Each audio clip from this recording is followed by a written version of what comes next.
दोस्तों, मेरी लाइफ के 10 पावरफुल लाइफ लेसन्स जो मैंने तब सीखे जब जिंदगी ने मुझे लात मारी, और आज इस नियत से शेयर कर रही हूं ताकि समय रहते आप सीखें और अपने समय का सदुपयोग करें। ये सारे मैंने नोट डाउन कर लिए हैं ताकि कोई चूके नहीं।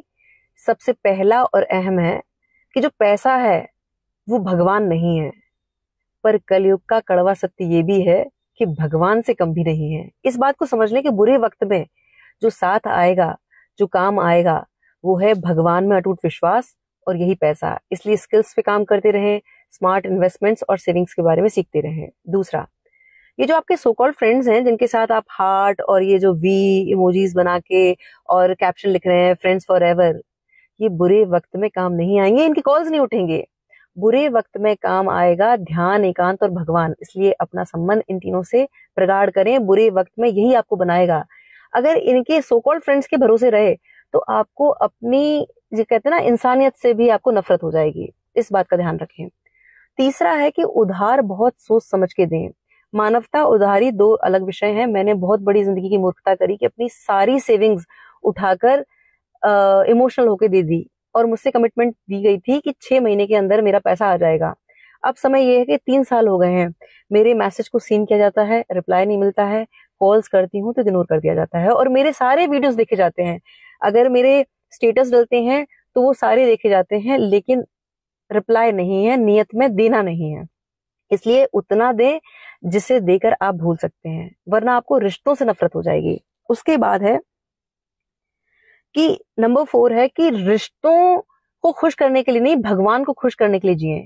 दोस्तों, मैंने मेरी लाइफ में अपना बहुत बेशकीमती प्रेशियस टाइम अपने उन सो कॉल्ड रिश्तेदारों को खुश करने के लिए किया जो मुझे जज करते थे, जो मुझे क्रिटिसाइज करते थे। मुझे लगता था इनको खुश करके मुझे जिंदगी में बहुत बड़ी कामयाबी मिल जाएगी।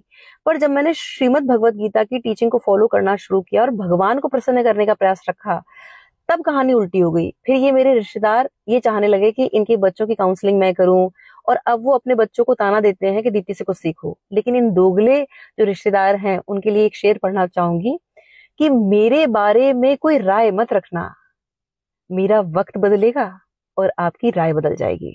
इसलिए भगवान को आधार बनाएं और भगवान को प्रसन्न रखने का प्रयास करें।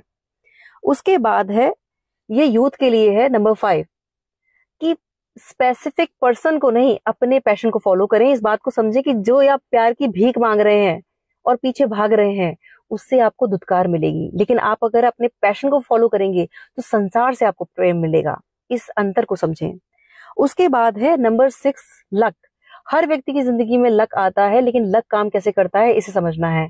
एक डेफिनेशन है जो बताती है कि luck is when preparation meets with opportunity.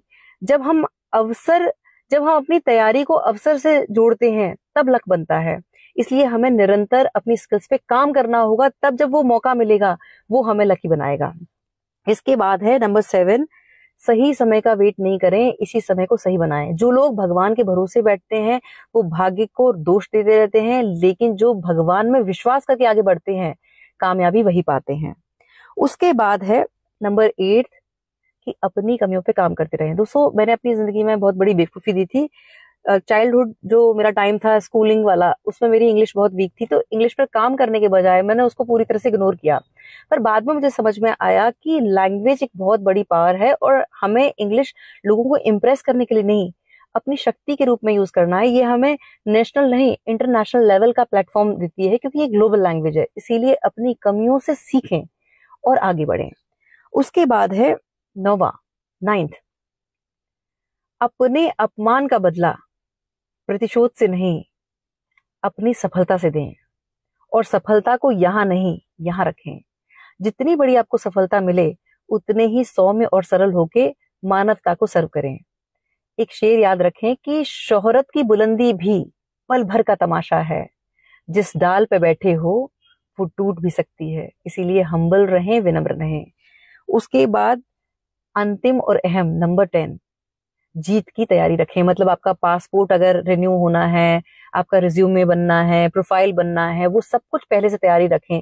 जब अवसर मिले तब आपके पास तैयारी पूरी होनी चाहिए। इसके लिए मैंने लिखा था कि सब्र की सवारी रख और जीतने की तैयारी रख, मंजिलें तुझे खुद ब खुद ढूंढ लेंगी, बस तू अपना सफर जारी रख।